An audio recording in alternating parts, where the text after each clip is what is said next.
Ankara Savaşı'nın küllerinden doğan Osmanlı Devleti, 1. Mehmet'in sabrıyla yeniden birleşmiş, 2. Murad'ın Varna ve Kosova'daki zaferleriyle Balkanlardaki hakimiyetini perçinlemişti. Fetret devrinin karanlık gölgesi tamamen dağılmış, devlet eskisinden bile daha güçlü bir şekilde ayağa kalkmıştı. 2. Murat, ardında barış ve istikrar içinde sınırları güvence altına alınmış bir devlet bırakarak bu dünyadan ayrıldı.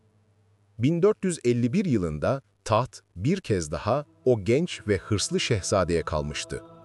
12 yaşında tahtı denemiş, tecrübesiz bulunarak indirilmiş, ancak bu tecrübesizlikten büyük dersler çıkarmış olan 2. Mehmet'e.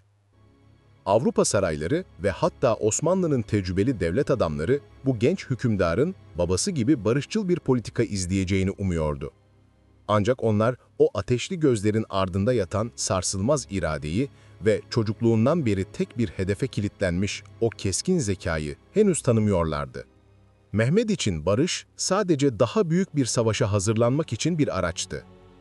Ve o savaşın hedefi 1000 yıldır sayısız hükümdarın hayalini süsleyen, peygamberin müjdelediği Doğu Roma İmparatorluğu'nun son kalesi, dünyanın en korunaklı şehriydi, Konstantinopolis. Genç sultanın bu cüretkar hedefi divanda büyük bir tartışma yarattı. Başta tecrübeli ve güçlü sadrazam Çandarlı Halil Paşa olmak üzere pek çok devlet adamı böyle bir fethin devleti yeni bir felakete sürükleyeceğinden endişe ediyordu.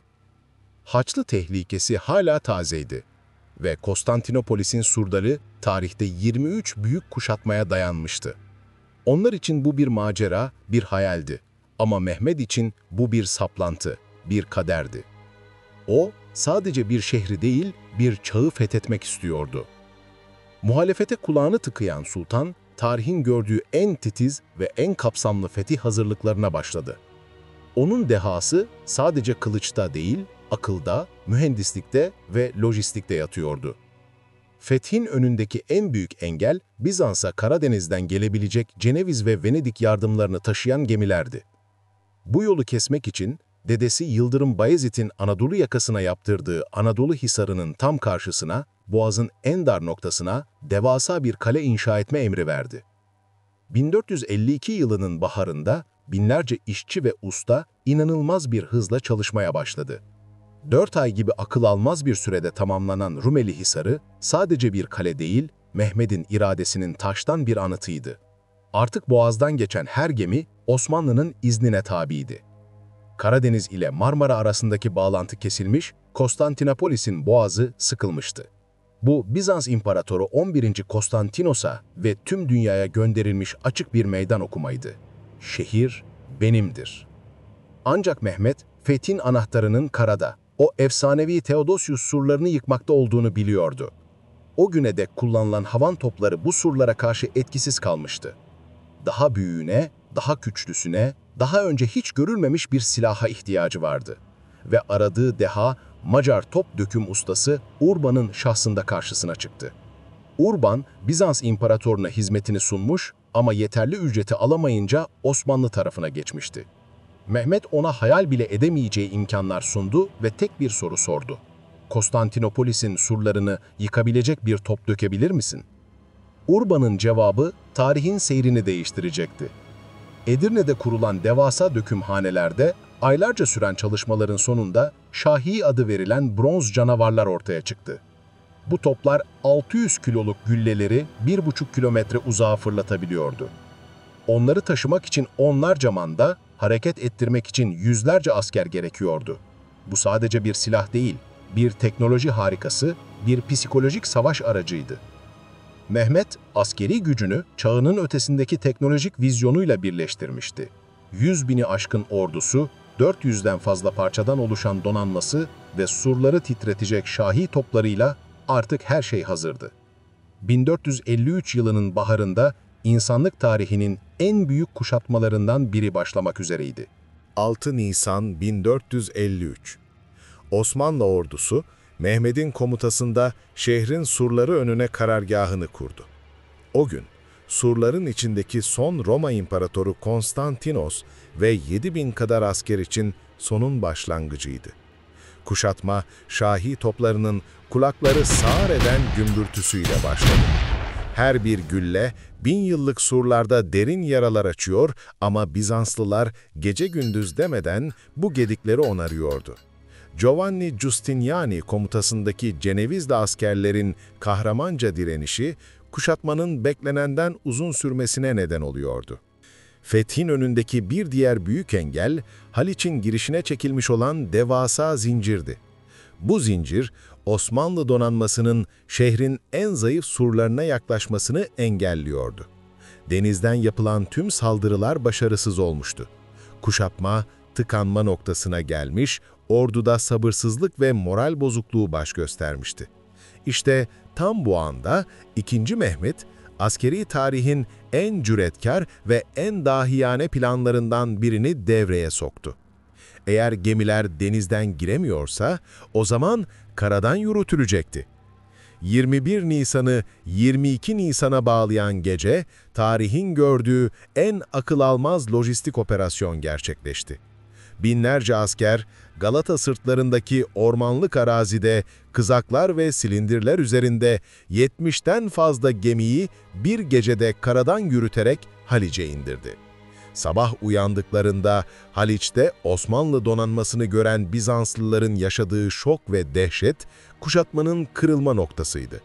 Artık şehrin en zayıf surları da ateş altındaydı. Psikolojik üstünlük tamamen Osmanlı'ya geçmişti. 53 gün süren amansız kuşatmanın ardından 29 Mayıs Salı sabahı Mehmet son ve genel hücum emrini verdi. Mehter'in coşkusu, tekbir sesleri ve top gümbürtüleri arasında Osmanlı ordusu dalga dalga surlara yüklendi. Savaşın en kritik anında komutan Giustiniani'nin ağır yaralanması Bizans savunmasını çökertti. Topkapı civarındaki surlarda ilk gedikler açıldı ve Ulubatlı Hasan gibi nice isimsiz kahraman bedenlerini siper ederek Osmanlı sancağını surlara dikti. 1000 yıllık imparatorluğun kalbi düşmüştü. Konstantinopolis artık Konstantini olmuştu.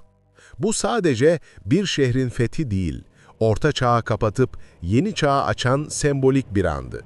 Şehre giren 21 yaşındaki sultan, bir fatihin kibrinden çok bir imparatorun vizyonuna sahipti. Ayasofya'ya vardığında atından indi, secdeye kapandı ve bu muhteşem mabedin bir camiye çevrilmesini emretti. Ancak yağmayı durdurarak halkın can ve mal güvenliğinin kendi teminatı altında olduğunu ilan etti. O, şehri yok etmek için değil, onu yeniden ayağa kaldırmak ve kendi imparatorluğunun ebedi başkenti yapmak için gelmişti. Fatih Sultan Mehmet, tarihteki pek çok fatihten farklıydı. O, sadece bir asker değil, aynı zamanda bir entelektüel, bir Rönesans prensiydi. Birçok dil bilen, felsefeden matematiğe, tarihten mühendisliğe kadar geniş bir bilgi birikimine sahip bir aydındı. Fetihten sonra İstanbul'u sadece askeri ve siyasi bir merkez olarak değil, aynı zamanda bir kültür ve medeniyet başkenti olarak yeniden inşa etmeye girişti. Onun vizyonu, çok kültürlü ve kozmopolit bir imparatorluk başkenti yaratmaktı. Şehirden kaçan Rumları geri çağırdı. Gennadios'u yeni Ortodoks Patrikii olarak atayarak Rum kemaatine dini özgürlükler tanıdı. Aynı şekilde Ermeni Patrikhanesi'ni ve Yahudi haham başlığını kurdurarak farklı inanç ve kültürlerin bir arada yaşayabileceği bir model oluşturdu. Bu sadece bir hoşgörü politikası değil, aynı zamanda şehri ekonomik ve sosyal olarak canlandırmayı amaçlayan pragmatik bir dehaydı. Onun emriyle Topkapı Sarayı, Kapalı Çarşı ve Fatih Külliyesi gibi şehrin silüetini belirleyecek anıtsal yapılar inşa edilmeye başlandı. Dünyanın dört bir yanından alimleri, sanatkarları ve tüccarları İstanbul'a davet etti. İtalyan ressam Gentile Bellini'ye kendi portresini yaptıracak kadar Batı sanatına açık, aynı zamanda Ali Kuşçu gibi büyük İslam alimlerini sarayında ağırlayacak kadar Doğu ilmine bağlıydı. İstanbul, onun ellerinde Doğu ile Batı'nın sentezlendiği dünyanın en görkemli şehirlerinden birine dönüşüyordu. Ancak bir şehri imar etmek, bir imparatorluğu yönetmek için yeterli değildi. İmparatorluğun bir ruha, bir düzene, bir kanuna ihtiyacı vardı. Fatih, Fethettiği toprakları ve inşa ettiği şehri kalıcı kılmanın yolunun güçlü ve merkezi bir devlet yapısından geçtiğini biliyordu. Dağınık beylik geleneklerini ve aşiret yasalarını geride bırakarak devleti kurumsal bir temele oturtmaya harekete geçti. Bu çabanın en somut ürünü, tarihe Fatih Kanunnamesi olarak geçen anayasal metindi. Bu kanunname, her şeyden önce padişahın mutlak ve sorgulanamaz otoritesini perçinliyordu. Padişah, devletin tek sahibi ve yasaların yegane kaynağıydı. Devletin hiyerarşisi en ince ayrıntısına kadar yeniden düzenlendi. Sadrazamın yetkileri artırıldı, divan üyelerinin görevleri belirlendi, saray teşkilatı yeniden yapılandırıldı. Bu, kişilere bağlı bir yönetimden kurallara ve kurumlara bağlı bir bürokratik imparatorluğa geçişin ilanıydı. Ancak kanunnamenin en çok tartışılan ve en dramatik maddesi kardeş katlini yasallaştırmasıydı. Ve her kime evladımdan saltanat müyesser ola, karandaşların nizam-ı alem için katletmek münasiptir. Ekser ulema dahi tecviz etmiştir. Anınla amil olalar. Bu madde, fetret devri gibi devletin bekasını tehlikeye atacak taht kavgalarını önlemek için alınmış son derece sert ve pragmatik bir önlemdi. Fatih, devletin bekasını kendi soyundan canın dahi üstün tutuyordu. Bu kanun, Osmanlı'yı yüzlerce yıl ayakta tutacak merkeziyetçi yapının çelik çekirdeğini oluşturacaktı. Fatih Sultan Mehmet, 30 yıllık saltanatı boyunca sadece İstanbul'u fethetmekle kalmadı. Sırbistan'ı, Mora'yı, Bosna'yı, Eflak'ı, Trabzon Rum İmparatorluğunu ve Kırım Hanlığı'nı Osmanlı topraklarına kattı. Akkoyunluları Otlukbeli Savaşı'nda yenerek Doğu sınırını güvence altına aldı. O, bir beyliği gerçek anlamda bir cihan imparatorluğuna dönüştüren mimardı. Kendisine Sultanül Berreyn ve Hakanül Behreyn unvanını layık görmüştü. Ama onun için fetih tutkusu hiç bitmedi. Gözü fethettiği Doğu Roma'nın mirasçısı olarak şimdi de Batı Roma'nın kalbindeydi. İtalya ve Roma. Kendisini artık Kayseri Rum, yani Roma İmparatoru olarak görüyordu ve bu unvanın hakkını vermek için son büyük seferine hazırlandı. Osmanlı donanması İtalya'nın Otranto limanını ele geçirince tüm Avrupa ve özellikle papalık büyük bir paniğe kapılmıştı. Fatih Roma'ya yürüyor korkusu her yeri sarmıştı. Ancak tarih bir kez daha en beklenmedik anda sahneye çıktı. 1481 yılında bir yeni sefere çıkmışken Gebze yakınlarında aniden ve üşbeli bir şekilde vefat etti. Zehirlendi mi yoksa eceliyle mi öldü? Bu sır tarihin karanlık sayfalarında kaldı.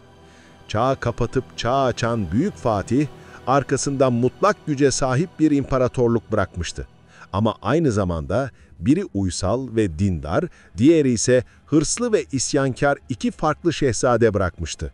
Bayezid ve Cem.